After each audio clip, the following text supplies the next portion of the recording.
একটা নির্বাচিত সরকারই সকল সমস্যার সমাধান করতে চেষ্টা করতে পারে জন আকাঙ্ক্ষা অনুযায়ী, মানুষের দাবি অনুযায়ী যে কয়েকটা আমরা পয়েন্ট আউট করেছি, তার মধ্যে হলো দ্রব্যমূল্যের ঊর্ধ্বগতি, তারপর হলো আইনশৃঙ্খলার অবনতি এবং জাতীয় নির্বাচন, সব কিছুর আগে জাতীয় নির্বাচন দেওয়ার জন্য সারা দেশব্যাপী আমরা এই সমাবেশের আয়োজন করেছি। যদিও আমরা সমাবেশ বলছি, এটা একটা মহাসমাবেশ হবে।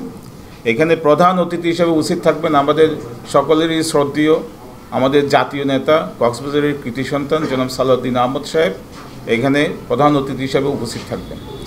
আমরা যে কথা বলতে চাই সেটা হচ্ছে যে একটা নির্বাচিত সরকারই সকল সমস্যার সমাধান করতে চেষ্টা করতে পারে যে এটার আগে যদি কোনো নির্বাচন হয় তাহলে ইউনিয়ন পর্যায়ে, গ্রাম পর্যায়ে যে সমস্ত অনাসৃষ্টি হবে সেটা কাম্য না, কারো কাম্য না। সেই কারণেই আমরা প্রথমে জাতীয় নির্বাচনের, সংসদ নির্বাচনের দাবি জানাচ্ছি।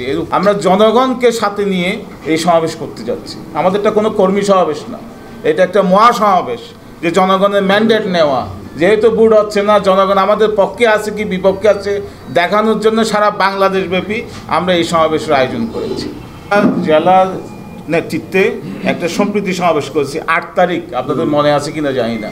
ওই মাঠেই সম্ভবত ওই মাঠেই আমরা করেছি 8 তারিখ সম্প্রীতি সমাবেশ। এবং বিএনপি আমরা সমস্ত কর্মসূচিগুলো পালন করি, জেলা এবং আমরা সকলে মিলে বাংলাদেশের যে সমস্ত কেন্দ্র থেকে কর্মসূচি ঘোষণা করা হয় সব কর্মসূচি কক্সবাজারে পালন করা হয়েছে।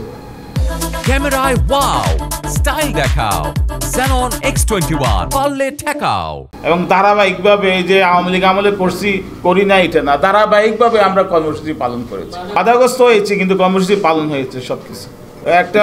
একটা পরিকল্পিত দল ইলেকশন যখন নমিনেশন যখন চাইবে, সিক করবে, তখন আমরা আগেই থেকে কোথাও দিই না। যদিও বলি যে আমরা ইলেকশন করব, আগে স্থানীয় সরকার নির্বাচন চাই, কিন্তু অনেক দল দেখতেছি যে স্থানীয় সরকার নির্বাচন দাবি করছে কিন্তু আপনার ওই সংসদের সিটের জন্য মনোনীত করে দিয়েছেন বিভিন্ন জায়গায়। এটা আমরা করব না। আমরা কথা আর কাজের সাথে আমাদের মিল আছে।